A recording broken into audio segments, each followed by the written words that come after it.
வணக்கம் மக்களே, எல்லாரும் எப்படி இருக்கீங்க? ஏப்ரல் மாசம் பார்த்தீங்கன்னா, குட் பை டக்லி வருது, இட்லி கடை வருதுன்னு அஃபிஷியலா ரிலீஸ் பண்ணோன்னே, கடைசியா வந்தான் தான்டா விநாயக்கு அப்படிங்கிற மாரி சொல்றது தான். சச்சின் படத்த விட்டு ரிலீஸ் வந்து ஏப்ரல் 10ஆம் தேதி வந்து ரிலீஸ் ஆக போகுது. எத்தனை பேர் அந்த படத்துக்கு வெயிட் பண்றீங்கன்னு மறக்காம சொல்லுங்க. இந்த வீடியோல சச்சின் படம் ரிலீஸ் ஆகுறதுல என்னெல்லாம் பெனிஃபிட் அப்படிங்கிறத தான் இந்த வீடியோல பார்க்க போறோம்.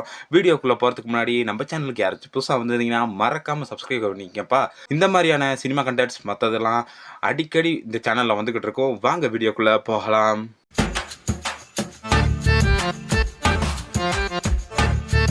சர்க்கஸ்னா சிங்கம் இருக்கணும், சபைனா எங்க சங்கம் இருக்கணும். சொல்லுவா. ஃபைனலி பார்த்தீங்கன்னா விஜய் ரசிகர்களுக்கெல்லாம் மிகப்பெரிய சர்ப்ரைஸா வந்த படம் தான் சச்சின் படம். சச்சின் படம் வந்து 2005 ரிலீஸ் ஆயிருந்தாலும் இந்த படம் வந்து 20 வருஷம் ஆயிடுச்சு, ஒரு டிக்கேடே ஆயிடுச்சுன்னு சொல்லலாம். மீண்டும் திரையரங்குகளில் சச்சின் அப்படிங்கிறது வந்து கேட்கறதுக்கு உண்மையாலுமே நல்லா இருக்கு. ஏன்னா நான்லாம் சின்னாலா இருக்கப்ப தான் இந்த படம்லாம் ரிலீஸ் ஆயிருந்துச்சு. இப்போ இந்த படத்தை பார்க்கறதுக்கான வாய்ப்பு அப்படிங்கிறது வந்து நமக்கு கிடைக்க போகுது. கில்லி ரிலீஸ் ஆனப்போ நாங்கள்லாம் தியேட்டர் போயிருந்தோம். உண்மையாலுமே அது வைபெல்லாம் அடங்கவே இல்லை, அப்படி இருந்துச்சுன்னு சொல்லலாம். இந்த படத்துலையும் காமெடிலாம் அல்டிமேட்டாக இருக்கும். அதுக்காகவே திருப்பி இந்த படத்துக்கு போகணும் அப்படிங்கிற எதிர்பார்ப்பு வந்து இருக்கு. ஏன்னா ஒரு பக்கம் குட் பை டக்லி, இன்னொரு பக்கம் இட்லி கடை, நடுவில் சச்சின் வந்தோடனே எல்லாருக்குமே சிறுத்தை படம் ஞாபகம் வந்திருக்கும். என் கண்ணா லட்டு திங்க ஆசையா அப்படிங்கிற மாதிரி.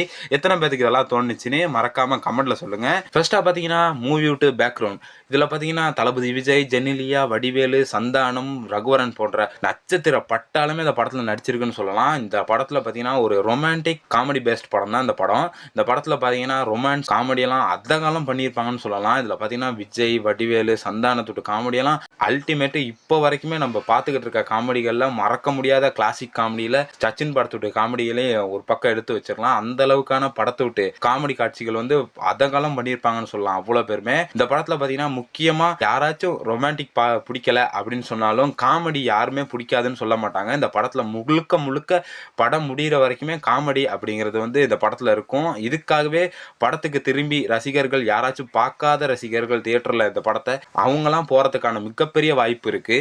நெக்ஸ்ட் பார்த்தீங்கன்னா இந்த படத்தோட மியூசிக். இந்த படத்தோட மியூசிக் யார் போட்டான்னு கேட்டிங்கன்னா நீங்கள் இப்போ எல்லாருமே ஷாக் ஆகலாம். இப்போ இருக்க 2K கிட்ஸ் யாராச்சும் இருந்தால் ஷாக் ஆகலாம், இவராடா போட்டாரு அப்படின்னு. வேற யாரில் டிஎஸ்பி தேவிஸ்ரீ பிரசாத் போட்ட பாட்டு தான் சச்சின் படத்தில். அவ்வளவுமே பயங்கர ஆல்பம் ஹிட்டுனே சொல்லலாம். அந்த பாட்டில் மிந்தி இருந்த தேவிஸ்ரீ பிரசாத் வந்து தமிழ் சினிமாவுக்கு வந்து அவ்வளோ பாட்டுமே கொடுத்தாலும் அவ்வளவுமே ஆல்பம் ஹிட்டாக தான் கொடுப்பாரு.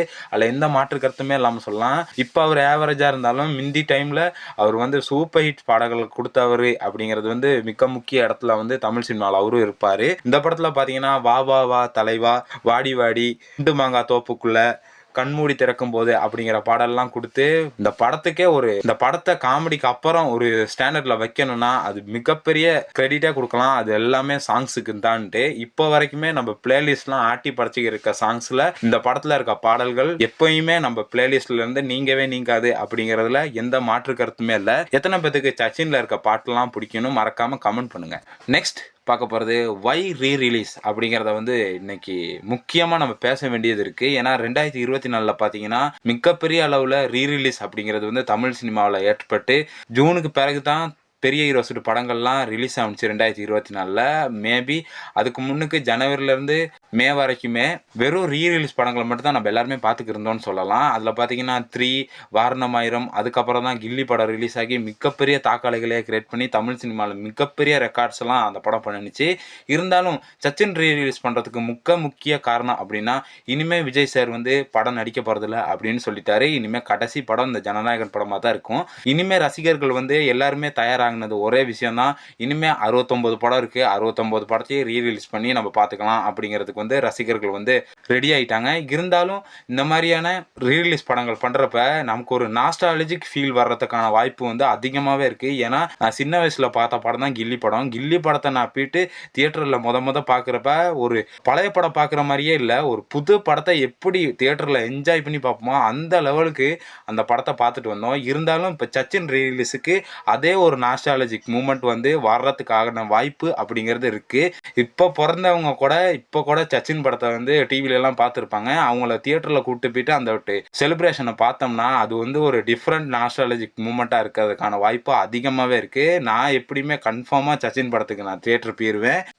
எத்தனை பேர் சச்சின் படத்துக்கு ரீரிலீஸ்க்கு போறீங்க அப்படிங்கிறத மறக்காம கமெண்ட் பண்ணிருங்க.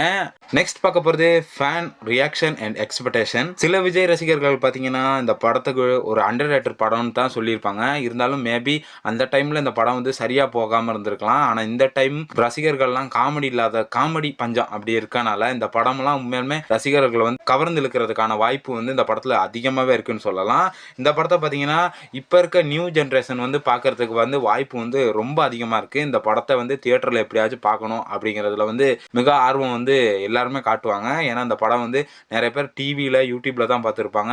இருந்தாலும் இந்த படத்தை தியேட்டரில் பார்க்கலாம், ஒன் டைம் வாட்சபிள் பண்ணலாம் அப்படிங்கிறதுக்கு மிகப்பெரிய ஹைலி சான்சஸ் இருக்குது. இந்த வீடியோ பிடிச்சிருந்துச்சுன்னா மறக்காமல் லைக் பண்ணிவிட்டு நம்ம சேனலை சப்ஸ்கிரைப் பண்ணிடுங்க. சச்சின் ரீரிலீஸ்க்கு யாரெல்லாம் போகிறீங்கன்னு மறக்காமல் கமெண்ட் பண்ணிவிட்டு இந்த வீடியோ ரொம்ப பிடிச்சிருந்துச்சுன்னா மறக்காமல் உங்கள் ஃப்ரெண்ட்ஸ் அண்ட் ஃபேமிலிக்கு ஷேர் பண்ணி விட்ருங்க. இந்த மாதிரி கண்டென்ட்ஸ் வரணும்னா மறக்காமல் எனக்கு கமெண்ட் பண்ணுங்கள். இந்த மாதிரி வீடியோ வேணுமா வேணாமாங்கிறத. நான் உங்களை அடுத்த வீடியோவில் சந்திக்கிறேன். பாய்.